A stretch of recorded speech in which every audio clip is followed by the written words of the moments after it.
vida, ¿verdad? Hoy vamos a continuar sobre el tema, una segunda parte, y le estamos titulando al tema dirigidos por el Espíritu. ¿Quiénes pueden ser dirigidos por el Espíritu? Pues solamente los que tienen el Espíritu de Dios en ellos, ¿verdad? Entonces el primer paso para ser dirigidos y tener un buen viaje, un feliz y próspero año, pues es tener un encuentro con Cristo y poder tener el Espíritu. Y los que ya lo tenemos, vivir en la conciencia de que Él habita en nosotros, ¿verdad? Y que toda su bondad y su gracia se ha derramado sobre cada uno de nosotros. Por lo tanto, podemos tener un feliz año. Amén. Así que de eso estamos hablando, de este inicio para renovar fuerzas, para crecer en todo lo que Dios tiene para nosotros. Y hablamos de 3 elementos importantes para un viaje. Se necesita tener destino, ¿sí? ¿A dónde vamos? Tener dirección, seguir una ruta, y tener propósito. Todos los que estamos en un viaje o cada vez que iniciamos un proyecto, estas 3 cosas las necesitamos, ¿sí? ¿Cuál es el objetivo? ¿Cuál es la ruta para alcanzarlo? ¿Y cuál es el propósito de aquello? ¿Para qué lo estamos haciendo, verdad? Así que este año necesitamos esas 3 cosas, y estos 3 elementos nos los proporciona la palabra. Es decir, para no perdernos este 2025 es aclarar el rumbo dirigidos por Dios. Así que nosotros como iglesia de Cristo ya no planificamos de acuerdo a nuestra humana conciencia, de acuerdo a nuestros deseos. Buscamos la dirección de Dios, la dirección del Espíritu, para poder caminar en sus propósitos, porque allí conocemos su voluntad, su dirección a través de la comunión. Así que una prioridad de este año, como decía en un principio, es crecer en el conocimiento y en la comunión con Dios, porque de ahí vienen los demás frutos que recibiremos para este caminar. Hablamos también hace 8 días del simbolismo simbólico, valga la redundancia, el significado simbólico del año 2025, de acuerdo a la gematría, que son los simbolismos de las letras del hebreo, y la numerología bíblica, que nos dan pautas para interpretar los tiempos que estamos viviendo. ¿En qué tiempo estamos viviendo? Entonces, de alguna manera, el seguir el calendario hebreo, que es el calendario que inicialmente recibió el pueblo judío de parte de Dios, y lo que hoy nos habla la numerología bíblica, podemos de ahí tomar elementos para poder establecer prioridades y acciones. Decíamos que este año 2025 Dios está soplando un aliento fresco de su Espíritu para renovación y nuevos comienzos. Muchos están necesitando esto, o sea, terminar ya con una temporada de pruebas, con una temporada de dificultades, a lo mejor de fracasos, de una vida incómoda, escasa, para poder entrar a una renovación, a nuevos comienzos y tener un año muy diferente. Esto lo podemos hacer en el Espíritu.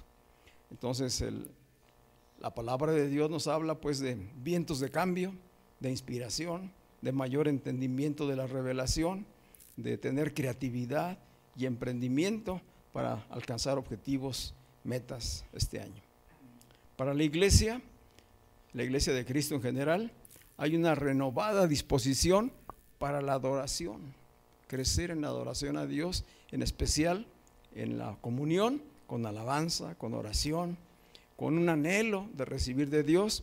Deseamos que esta letra Hei del hebreo, una de sus representaciones es la de una persona con los brazos levantados, que es señal de alabanza, de oración, pero también de recepción, de quiero recibir. O sea, no podemos recibir con las manos cerradas o con los brazos cruzados, ¿no? Recibimos con manos levantadas hacia Él para recibir sus bendiciones, y entre ellas las bendiciones es de iluminación, luz de revelación, entendimiento, nuevo ánimo, sabiduría, poder creativo, gracia, equipamiento para el cumplimiento de sus propósitos.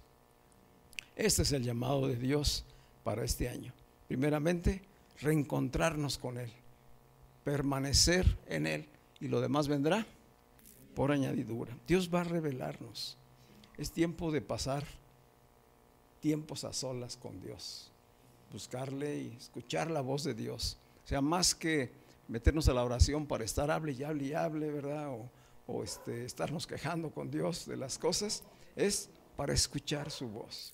Queremos escuchar su voz, que nos hable a través de su palabra, que el Espíritu ponga en nuestro corazón en el sentir de lo que Él quiere hacer en nuestras vidas. Esto le va a dar mucha fortaleza a nuestro ser interior.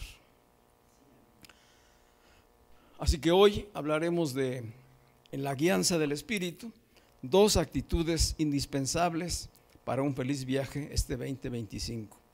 Y estas 2 actitudes es estar preparados y ser fieles.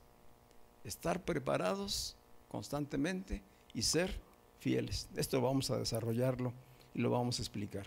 Y lo vamos a hacer en base al capítulo 25 del Evangelio de Mateo, donde se expresa la gracia de Dios para este año, para el 2025, y nos ilustra cómo es el mover y el llamado del Espíritu para este buen viaje, que yo creo que todos lo deseamos, ¿verdad? Todos deseamos un buen viaje este 2025, pero requiere preparación, requiere fidelidad. De acuerdo a la Escritura y a lo que mismo Jesús predicó, estamos viviendo en los últimos tiempos. Esto habla el capítulo 24 y 25 del Evangelio de Mateo. Allí Jesús empezó a hablar de las señales del fin. Dijo esto de que oigan de rumores de guerras, de temblores, de pestes, etcétera. Dice, son señales. No es el fin todavía, son señales del fin de los tiempos, ¿verdad? El Evangelio ha de ser predicado en todas las naciones y entonces vendrá el fin. Es decir, que mientras aumentan los siniestros y situaciones de juicio, como ya decía en un principio, vendrá una predicación intensiva del Evangelio. Ya está sucediendo esto y muchas personas vendrán al conocimiento de la verdad y se convertirán a Cristo. Y la iglesia misma de Cristo va a estar viviendo una renovación, un tiempo de reforma, porque la iglesia misma no ha predicado auténticamente el Evangelio de Cristo, sino que en muchos lugares se han desviado y entonces las personas se han conformado solamente a vidas religiosas porque ha faltado el espíritu de la revelación y del entendimiento, y entonces se hacen obras. No se camina en fe, no se camina con iluminación y entendimiento, sino se sigue pensando en hacer cosas para agradarle a Dios. Y se espera recibir de Dios cosas que ya Dios ya hizo. Entonces la iglesia necesita también un tiempo de renovación. Vamos a ver primeramente el primer pasaje del capítulo 25 de Mateo, que es la parábola de las 10 vírgenes. Y bueno, a ver hasta dónde nos da el tiempo para ver si alcanzamos a ver por lo menos los 2 de las parábolas. Vamos a Mateo 25, del 1 al 13. Mateo 25, del 1 al 13, que se llama la parábola de las 10 vírgenes. Después de que Jesús habló, Él está dando una enseñanza en el Monte de los Olivos. Primero a sus discípulos y de sus discípulos se extiende a otras personas. Y en esas enseñanzas lo primero que les habló fue de las señales, como ya dije. Y después empieza a ilustrarles cómo es este final de los tiempos, cómo será en este tiempo. Es decir, cuando Jesús lo habló hace 2000 años, hoy estamos viviendo esos tiempos de los que Él habló desde entonces. Dice esta parábola de las 10 vírgenes en el versículo 1. En aquel tiempo que venía, este es el anuncio, cuando Él lo habló, el reino de los cielos será semejante a 10 vírgenes que tomaron sus lámparas y salieron a recibir al novio. 5 de ellas eran prudentes y 5 insensatas. Hay una comparación, esto es lo que vamos a ver, ¿verdad? Las insensatas tomaron sus lámparas. ¿Qué quiere decir insensato? Necio, sin sentido común, ¿verdad? Obstinado. Tomaron sus lámparas, pero no llevaron aceite. En cambio, las prudentes, las sabias, ¿verdad?, llevaron sus lámparas y también llevaron vasijas con aceite. Como el esposo se demoró, todas cabecearon y se durmieron. A la medianoche se oyó gritar: aquí viene el novio, salgan a recibirlo.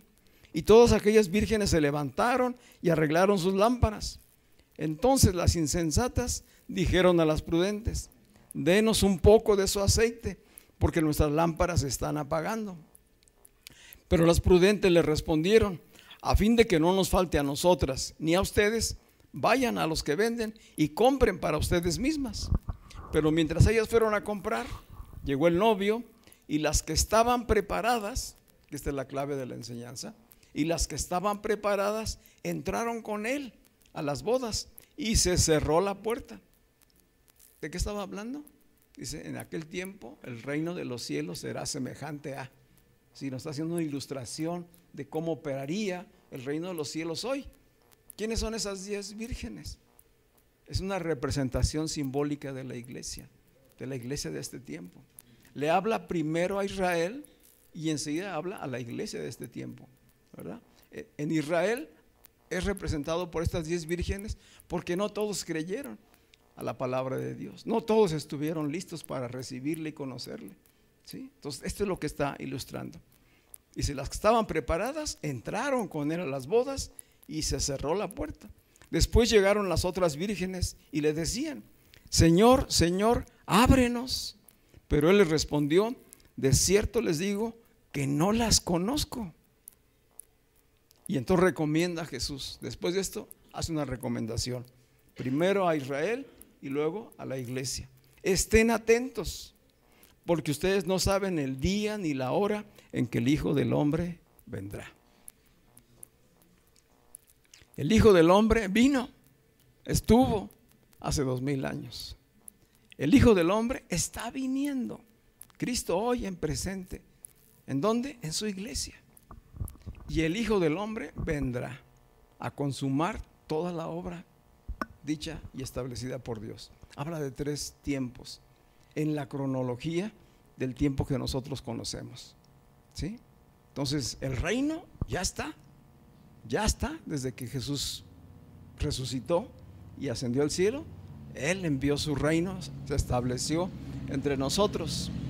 El reino ha permanecido en la iglesia, entre los creyentes. O sea, el reino está en nosotros, está con nosotros. Y la consumación del reino será en el final de los tiempos, que nadie sabe cuándo, ni cómo, ni a qué horas, ¿verdad? Pero será. Es decir, si ya fue, si hoy está sucediendo, entonces también vendrá. Y la palabra con la que la Escritura describe esto es Maranata. Maranata, así lo habló el apóstol Pablo, el apóstol Juan. El Señor viene, el Señor viene. Entonces, ¿qué necesitamos? Estar preparados, porque esta palabra Maranata es el mismo anuncio que hicieron aquí cuando ya venía el novio, ¿verdad? Salgan a recibirlo, porque ya viene. Maranata, el Señor viene, está viniendo a alcanzar a los perdidos y está por consumar su reino. Así que ¿qué tenemos que hacer? Estar atentos, porque ustedes no saben ni el día ni la hora en que el Hijo del Hombre vendrá. Así que, como digo, en primer lugar es una advertencia para Israel, lo fue en aquel tiempo, hoy lo es para la iglesia. ¿Qué dice la voz del Espíritu entonces a la iglesia hoy? Nos dice: no sean insensatos, no sean necios, no sean obstinados, no pierdan el sentido común, no caigan en la necedad, en la imprudencia.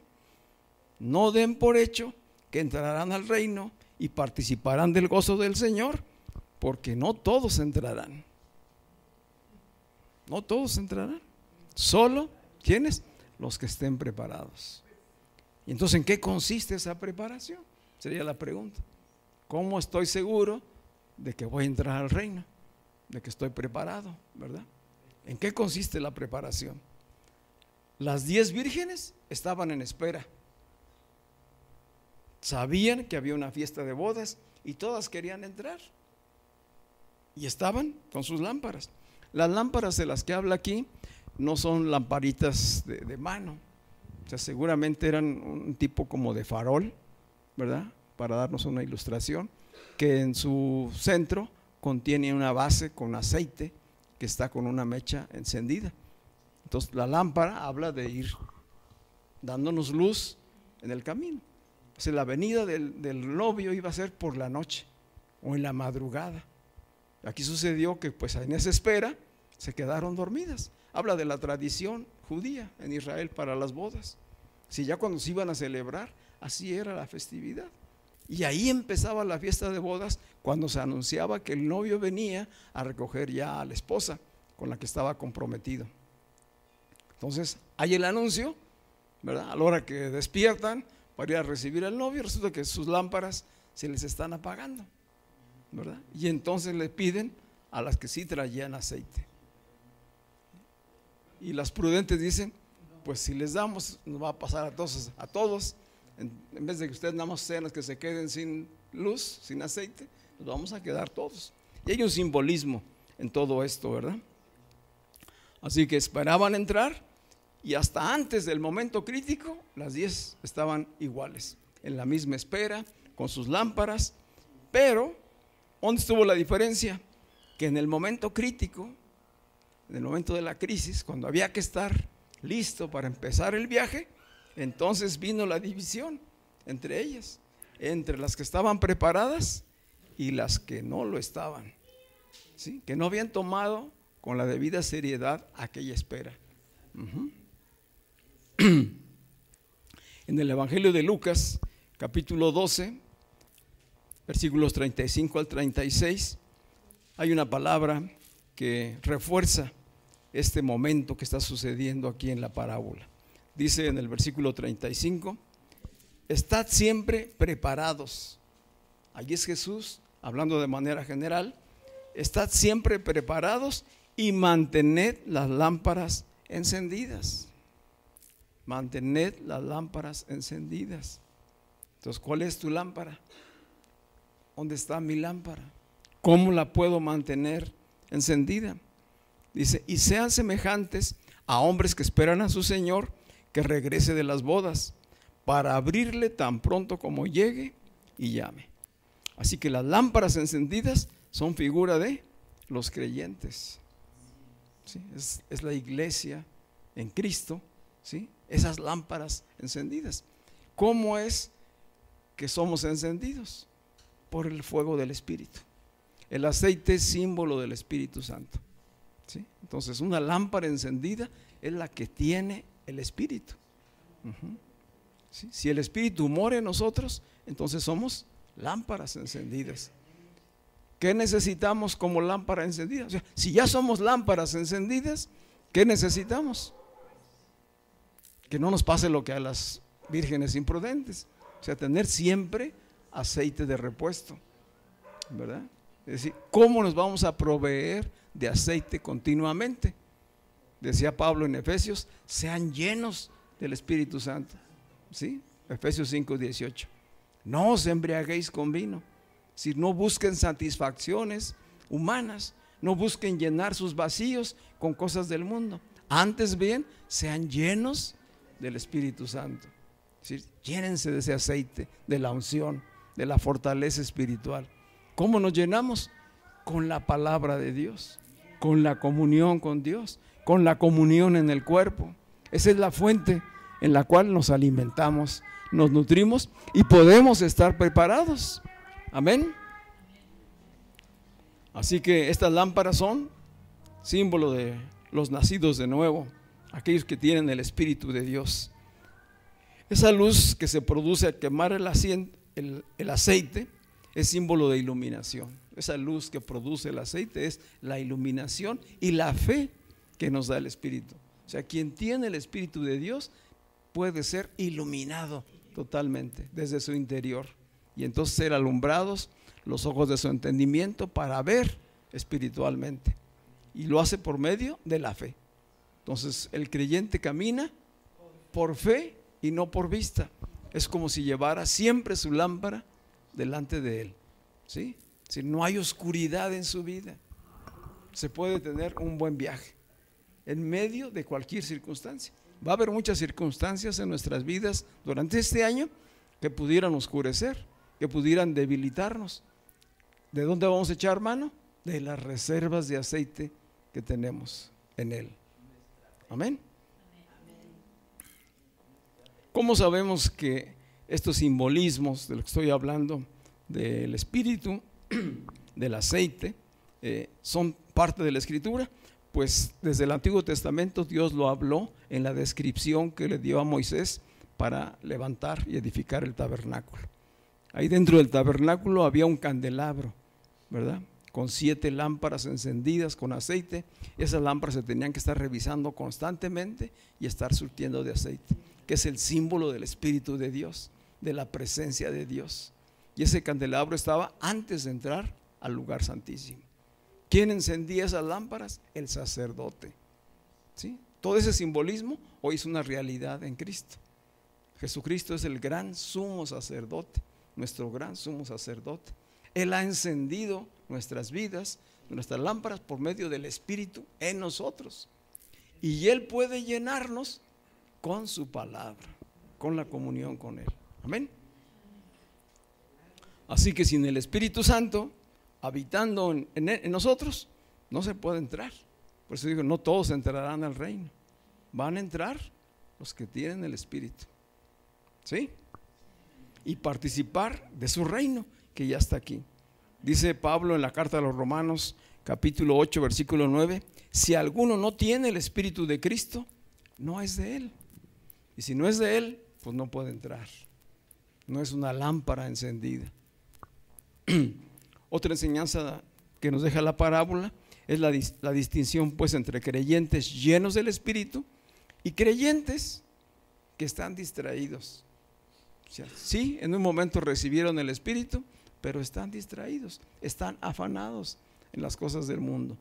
No ha habido una transformación, en parte por no tener una buena enseñanza, una buena conducción dentro de la iglesia, sino solamente haber cambiado de maneras de hacer cultos, ¿verdad?, de hacer religión, pero no una transformación.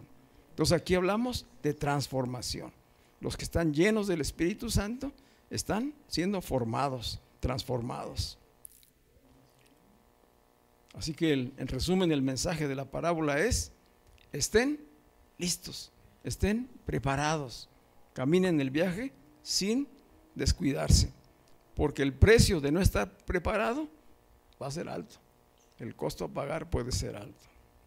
El Señor llama a la iglesia pues en este tiempo a que nos unamos, estemos orando, velando, porque el Señor no tarda. Aparentemente se tarda y podemos quedarnos dormidos, pero en un momento va a venir el aviso: Maranata, el Señor viene. Y allí hay que levantarse, despertarse y correr a recibirle para entrar al reino. Amén. También es un llamado a orar, la iglesia y los que están encendidos, por aquellos que atraviesan tiempos difíciles, sean personas que ya están en Cristo o sean muchos de los que conocemos, familiares, amigos, vecinos, que aún no lo están. Y que la primera manera en que podemos ayudarles es orar por ellos. A lo mejor algunas personas, entre los familiares y los amigos, pues no permiten que les compartas el evangelio, porque lo sienten como que ofende su religión, que se trate de un asunto religioso. No es así, pero el entendimiento lo tenemos nosotros, ellos no, ¿verdad? Entonces, ¿qué podemos hacer en principio? Orar por ellos para que en medio de las crisis, en medio de las pruebas que están teniendo, en medio del juicio en el que a veces se pueden ver envueltos, vengan al conocimiento de la verdad. Y que nosotros, como lámparas encendidas, seamos una fuente de luz en ese momento, ¿verdad? Es decir, así como lo hizo Jesús con la mujer que fue encontrada en adulterio, como veíamos hoy de la mañana, ¿sí? Nosotros no condenamos, ¿verdad? Nosotros somos luz, ¿sí?, para ayudarles, para iluminarles. Debemos orar con la confianza de que el Señor los va a perdonar, que a los que son creyentes ya los levantará, los restaurará y les restituirá. Son momentos tormentosos en la vida de muchas personas, en la vida de muchos creyentes. O sea, muchos creyentes hoy siguen padeciendo y se preguntan, pues ¿por qué? Si ya hace tanto tiempo que me convertí a Cristo, ¿por qué no veo la mano de Dios obrando en mi vida? Y es por falta de madurez, por falta de edificación en la palabra, por falta de comunión con el Espíritu. O sea, la necesidad de confirmar que el Espíritu habita en ellos y tener comunión con Él. Y entonces buscarle en su palabra, buscarle en la comunión con los hermanos, para estar caminando en esa certeza de que las bendiciones ya fueron dadas. Ya fueron dadas. O sea, el problema es un problema mental. ¿Sí? Si seguimos pensando que las cosas apenas van a suceder, apenas vendrán, entonces estamos en una espera de la que ya no sucederá. Nosotros tenemos que caminar en la obra consumada de Cristo. Ya Cristo consumó toda la obra. Las bendiciones sobre nuestras vidas ya están dadas. ¿Qué necesitamos? Apropiarnos de ellas a través del Espíritu de Dios, con entendimiento de la revelación y con fe, y caminar en ellas. ¿Sí? Vamos a profundizar en eso un poquito más ahorita. ¿Por qué estamos seguros de que en los momentos de tormenta, de prueba, de dificultades, de crisis, vamos a recibir respuesta de Dios si oramos tanto por los de la iglesia como por los que están fuera? Porque la Escritura nos lo muestra.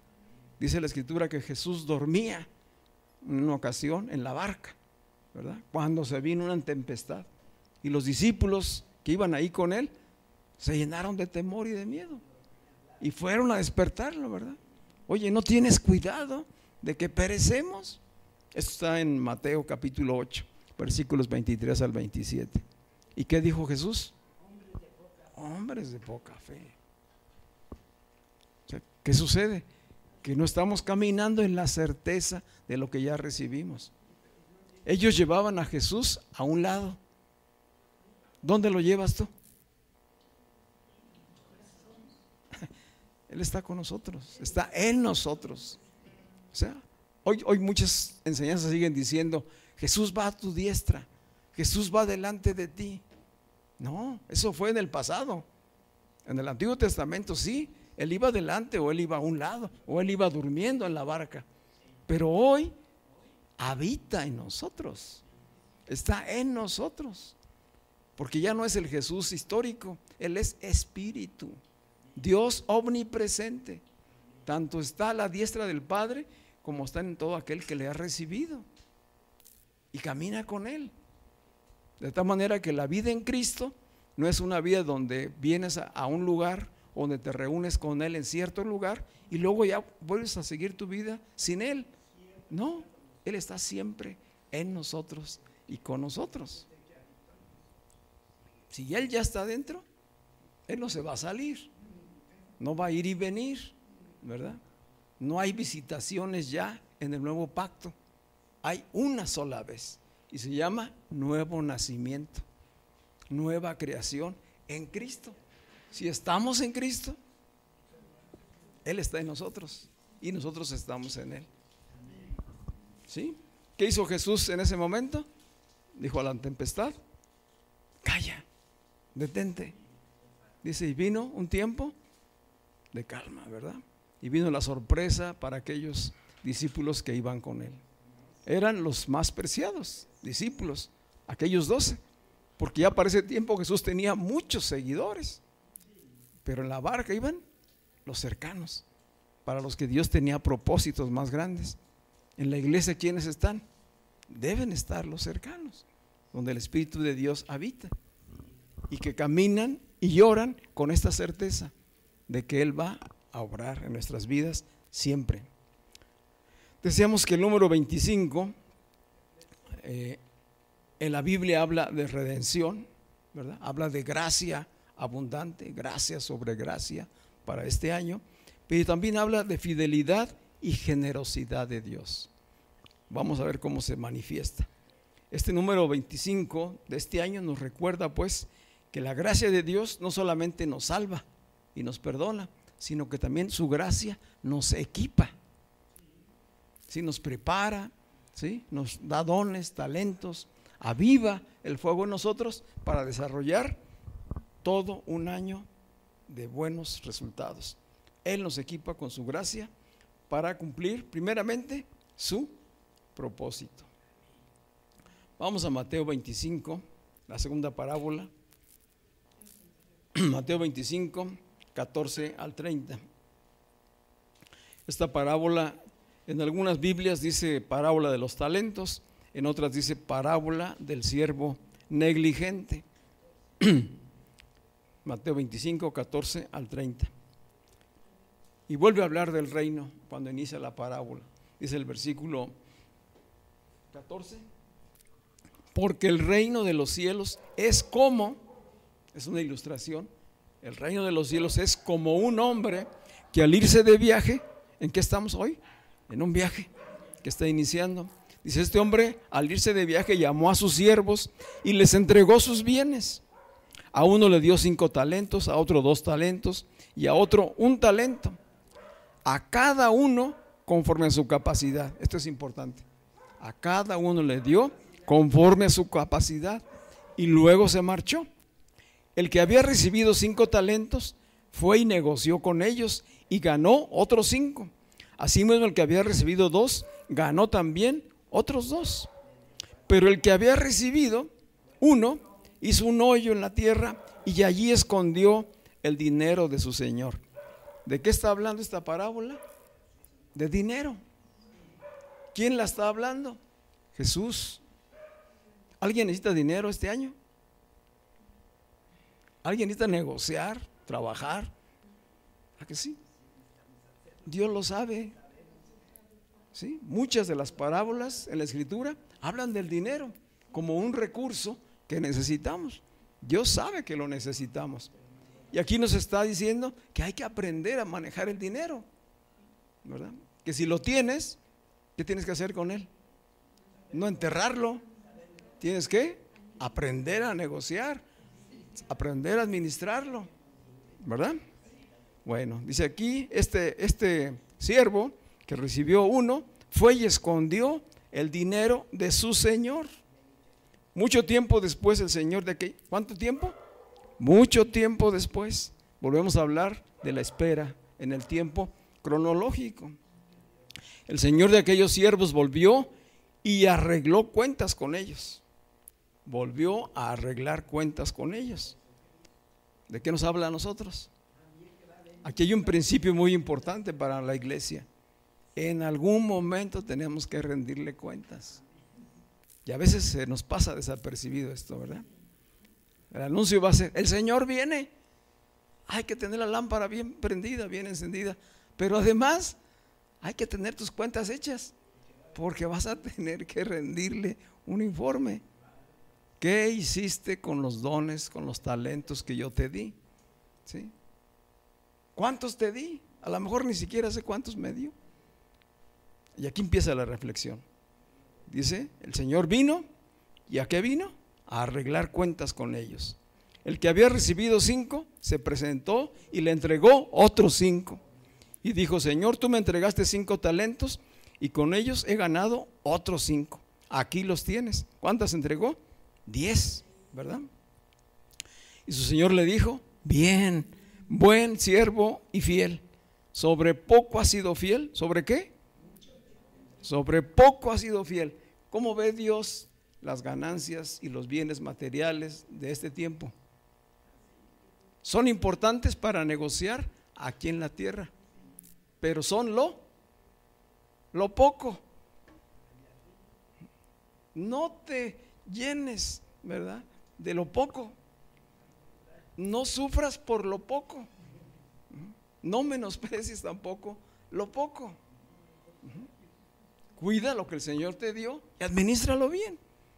Pero siempre ten presente que es lo poco. Eso no es todo. ¿Qué es lo más? Lo eterno. Lo poco es lo terrenal, lo material, lo perecedero. Lo eterno es lo mucho, lo abundante. ¿Sí? Dice el Señor, bien, buen siervo y fiel, sobre poco has sido fiel, sobre mucho te pondré. ¿Dónde? En el reino. Entra en el gozo de tu Señor. El que había recibido 2 talentos dijo, Señor, tú me entregaste 2 y con ellos he ganado otros 2. Aquí los tienes. ¿Cuántos entregó? 4. ¿sí? Entonces negoció y multiplicó. Esta es una función de los hijos de Dios, de un buen administrador, de un buen siervo, que usa los recursos que tiene y los multiplica y entrega cuentas, ¿verdad? Dice que le dijo su Señor también: bien, siervo bueno y fiel, sobre poco has sido fiel, también sobre mucho te pondré, entra en el gozo de tu Señor. Pero, y aquí viene el pero el que había recibido un talento llegó y dijo: Señor, yo sabía que tú eres un hombre duro, que ciegas donde no sembraste y recoges lo que no esparciste, así que tuve miedo y escondí tu dinero en la tierra. O sea que ¿quién era el culpable de que él no hubiera hecho nada con el talento? Su señor. De acuerdo a la manera de pensar de él, era su señor el responsable. Esta es una interpretación, habla de una manera de pensar de las personas, que no se hacen responsables de sus cosas, ¿verdad? Que no se someten a la autoridad. Este era un mal siervo, tuvo miedo, escondí tu dinero en la tierra, aquí tienes lo que es tuyo. El Señor le respondió: siervo malo y negligente, si sabías que yo ciego donde no sembré y que recojo donde no esparcí, debías haber dado mi dinero a los banqueros y al venir yo hubiera recibido lo que es mío, más los intereses. Así que quítenle ese talento y dénselo al que tiene 10. Aquí está ya la decisión, la determinación. Porque al que tiene se le dará y tendrá más, pero al que no tiene, aún lo poco que tiene se le quitará. En cuanto al siervo inútil, híjole, primero le dijo malo y negligente, y después inútil, o sea, no sirve para nada. Siervo inútil, échenlo en las tinieblas de afuera, ahí habrá llanto y rechinar de dientes. Tremendo, ¿verdad? La manera que concluye. ¿Qué necesitamos de acuerdo a la parábola? Primero, descubrir los talentos. ¿Cuántos talentos te entregó a ti el Señor? Aquí el talento se puede ver como habilidades, como capacidades, como dones que Dios nos ha dado para producir, ¿verdad? El talento en aquel tiempo no era una moneda, era un costalito de monedas, ¿verdad? Aproximadamente 6,000 monedas de oro, de plata o de cobre. Entonces, cuando le entregó un talento, no le dio una moneda, le dio una bolsa. Lo que pesaba un talento, y eso se lo dio, ¿verdad? Pero seguramente cuando lo recibió, vio que al otro le dio 5 bolsitas, y al otro le dio 2, y a él nada más una. Y ahí empezó el problema. O era ya parte del problema, de la mentalidad que él tenía. O sea, al recibir uno, ¿qué fue lo primero que pensó? Porque a mí nada más uno, y a los demás les está dando mucho más, ¿verdad? ¿Qué hacemos nosotros muchas veces? Estamos más fijándonos en lo que otro hace y tiene y produce que en lo que Dios nos ha dado. ¿Dónde tengo que poner los ojos primero? En mí. ¿Qué me ha dado a mí el Señor? ¿Qué capacidades? ¿Qué habilidades? ¿Qué dones me ha dado? ¿Verdad? A todos les dio valor, cosas de valor. Es decir, un solo talento era bastante. Un solo talento duraría un obrero de aquel tiempo más de un año para poder reunirlo. Sería un equivalente más o menos a $1,500 de hoy. O sea, no le dio poca cosa. Claro, al otro le dio mucho más, pero a cada uno le dio de acuerdo a qué? A su capacidad. Y no quiere decir que este era un incapaz, no, sino que la capacidad tiene que ver con el propósito. ¿Sí? A cada uno de acuerdo a lo que Dios le va a encomendar. Al que más se le da, más se le demanda y se le pide. Y no todos están en la misma capacidad de responder. Entonces, de acuerdo a su capacidad para responder, para multiplicar, así le ha dado. Entonces yo no tengo por qué compararme con los demás. Tengo que valorar lo que ya Dios me ha dado. Y lo que a mí me ha dado, ponerlo a trabajar para su propósito. Porque tiene un propósito. Me diseñó con un propósito. Me dio capacidad para hacer eso. Y si yo lo descubro y lo hago, voy a ser feliz. Voy a estar contento si me dio 2, o si me dio 5, o si me dio 1. Pero para eso tengo que renovar mi entendimiento. Tengo que entender lo que Dios me está hablando. Este año necesitamos ser fieles y buenos administradores y saber con sabiduría qué hacer con lo que Dios nos da para que se multiplique, ¿verdad? Sin aferrarnos a ello. Porque el que aumentó y produjo hasta tener 10, no se quedó con ellas. ¿Qué dijo? Esto lo invertí, lo multipliqué y aquí lo entrego. Y como se desprende de ello, entonces dice el Señor, este hombre es fiel, ¿verdad? Vive bajo mi autoridad y merece que yo lo ponga sobre mucho más. Pero el que es negligente, que es malo, que es irresponsable, que juzga mal a la autoridad, no se le puede dar. Al contrario, se le va a quitar. ¿Por qué se le va a quitar?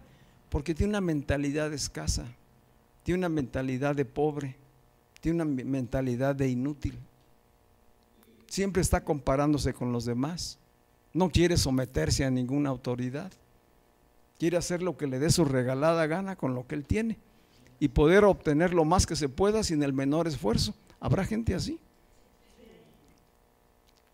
El Señor dice, tú tienes un diseño, tú tienes un propósito a cumplir y dentro de la iglesia tienes una parte que hacer en el cuerpo, ¿verdad? El que es mano no se va a poner a reclamarle al cuerpo, a decirle, ¿por qué no soy ojo? ¿Verdad? ¿O por qué no soy estómago? ¿Qué tiene que hacer? Cada uno cumplir con la función que se le dio, pero tiene que descubrirlo y hacerlo. Así que cada siervo recibe según su capacidad. ¿Capacidad para qué? Para negociar, para multiplicar, para administrar, para cumplir el propósito con el que Dios nos diseñó. Así que es apropiado pues ver esos talentos de la parábola, como el tiempo, el dinero, las capacidades, las habilidades, los dones y la autoridad que Dios nos ha dado. Entonces revisemos. Este es un buen tiempo, ¿verdad? Estar preparados, dice la primera parábola. Y la segunda parábola, ¿qué dice? Sean fieles, buenos administradores, identificando y valorando lo que ya Dios les dio, para que este año sea un feliz viaje. Entonces, ¿dónde está el potencial? Ya está en nosotros. Ya está en nosotros. ¿Sí? ¿Qué tenemos que hacer? Caminar con fe, con la iluminación que el Espíritu nos da.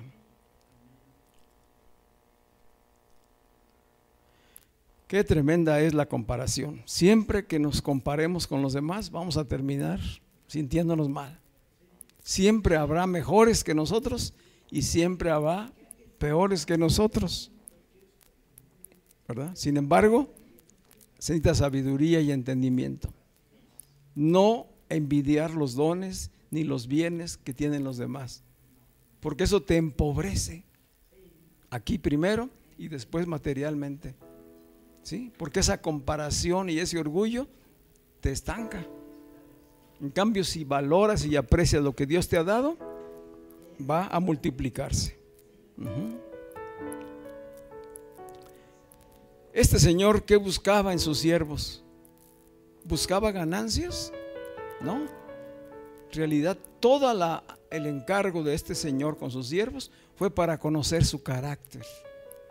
Si tenían un carácter trabajado, si estaban dispuestos a ser transformados, o si tenían un carácter que todavía era muy débil, muy escaso. Y estos dos siervos fieles demostraron tener responsabilidad, que quiere decir un carácter trabajado, ¿sí? Dispuesto a someterse a su Señor. Aquí vemos que es fundamental en el reino la obediencia. El Señor les dijo: aquí tienen mis bienes, vayan y negocien. No les dijo: me tienes que entregar tanto, ¿verdad? No, el punto de interés no estaba en el dinero, el interés estaba en la transformación, en conocer el carácter de cada uno de ellos. ¿En qué necesitamos crecer este año? En pulir nuestro carácter, ¿sí? En estar atentos a lo que hacemos. Y dentro de ello pues está implícito el amor y la confianza de Dios.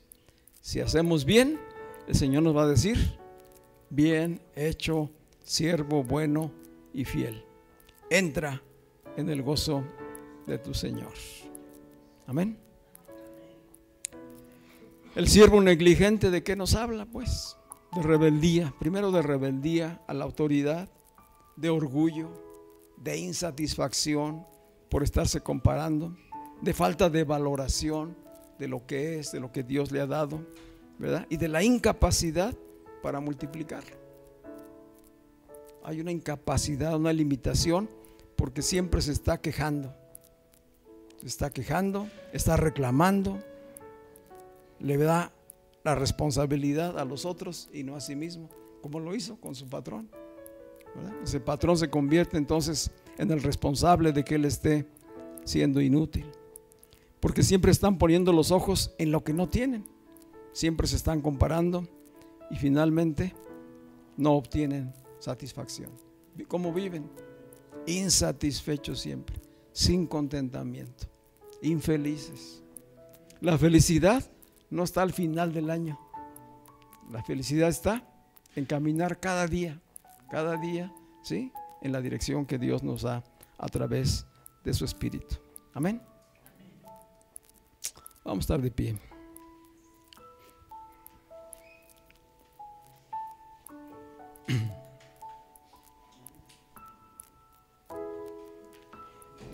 Qué tremendo descubrir que este siervo malo y negligente, como ya lo vimos en sus propias palabras, no amaba a su Señor. Estaba enojado con su Señor, tenía un mal concepto de su Señor. A veces esto puede sucedernos en nuestros trabajos, en las áreas donde obtenemos fuentes de ingresos, ¿verdad? Si tener a la autoridad como algo negativo, como algo que no se acomoda a mis comodidades, a mis maneras de pensar, y entonces empezar a hacer juicios incorrectos. Dice la palabra de Dios que toda autoridad es puesta de parte de Dios. Los patrones, los maestros, los gobiernos, los papás, los pastores, etcétera, ¿sí? Son autoridades puestas de parte de Dios. Y todos, cada uno de nosotros, tiene la oportunidad de ser formado para ser autoridad en alguna área. En alguna área Dios nos va a dar autoridad. Y hay que ejercerla, primeramente, con sabiduría, aprendiendo a obedecer. Aprendiendo primero a obedecer, a ser fiel y estar siempre preparado, ser constante. Dijo Jesús a sus discípulos en Juan 14:15: si me aman, obedezcan mis mandamientos. ¿Cuál es la prueba de amor? Obediencia. Obediencia a sus mandamientos. ¿Cuál es el primer mandamiento? Ama a Dios. Ama a Dios. ¿Y el segundo? Ama a tu prójimo como a ti mismo. Conócete, ámate, descúbrete, así hazlo con los demás. Y primeramente ama a Dios, porque vendrá un tiempo en que los hijos de Dios tenemos que entregar cuentas, y queremos entregar buenas cuentas. Amén. Así que no menospreciemos ninguna gracia de la que hemos recibido de parte de Dios, ni nos comparemos ni envidiemos a los que tienen a nuestro criterio mucho o más que nosotros, porque cada uno hemos recibido lo que nos corresponde y es proporcional a lo que se nos demandará. Al que más se le ha dado, más se le demandará. Y hay que estar listo para responder en ese nivel, ¿verdad? ¿Cuál es nuestra oración? Señor, ayúdanos a crecer en el amor. Que tu Espíritu nos ayude a crecer en el amor, en la obediencia, en la fidelidad. Que cada día caminemos preparados, que estemos buscando la llenura del Espíritu Santo a través de la comunión, a través de la palabra. Dijo Pablo en la carta a los Corintios, capítulo 4, versículo 2. Ahora bien, se requiere de los administradores. ¿Hay aquí algún administrador? Todos somos administradores, nada es nuestro, ¿verdad? Dice, se requiere de los administradores que cada uno sea hallado fiel. Y ya vimos el ejemplo de fidelidad. ¿Qué implica la fidelidad? Amar a su Señor, responderle, obedeciendo, negociando, multiplicando y entregando fielmente cuentas, para que el Señor te diga: bien, buen siervo, bien, buena sierva. En lo poco has sido fiel, en lo mucho te pondré. Entra al gozo de tu Señor antes de que se cierre la puerta, como les pasó a las vírgenes, ¿verdad? Padre, te damos muchísimas gracias por tu palabra, Señor. Tu palabra que nos hace reflexionar y que nos equipa, Señor, para caminar este año con dirección, con claridad de propósito, buscando primeramente crecer en la comunión contigo, Señor. Que la voz de tu Espíritu Santo hable a cada uno, a cada una de nosotros, Señor. Que sea tu propia voz hablándonos, ayudándonos a descubrir lo que ya nos has dado. Y si ya lo conocemos, a valorar y apreciar las capacidades, las habilidades, los dones que tú nos has dado, Señor. Y la capacidad que nos diste de poderlos multiplicar, Señor. Gracias porque todo lo recibido viene de tu mano, Señor. No hay nada que sea nuestro. Te reconocemos como el Señor, el dueño, el creador. Y todo lo que hemos recibido de tu mano, Señor, estamos dispuestos en su momento justo a entregártelo, Señor, a rendirte las cuentas. Padre, ayúdanos a crecer en amor, a crecer en obediencia y en fidelidad, Señor. Que primeramente, como dice tu palabra, busquemos tu reino, sabiendo que lo demás viene por añadidura, Señor. Y que tu reino está hoy en nosotros y con nosotros, Señor. Que tu reino es tu gobierno en nuestras vidas, Señor. Que así como lo dice la oración del Padre nuestro, venga tu reino hoy y cada día a nuestras vidas. Es decir, establece tu gobierno, Señor. Que tu Espíritu gobierne nuestras almas.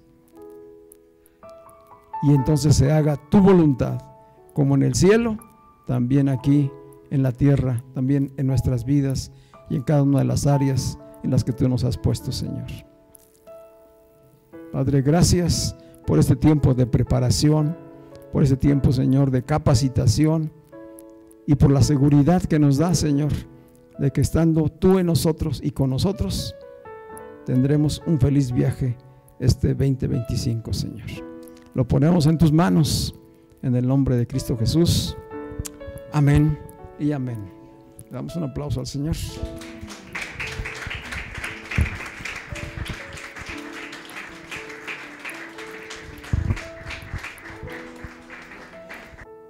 Terminamos con un canto.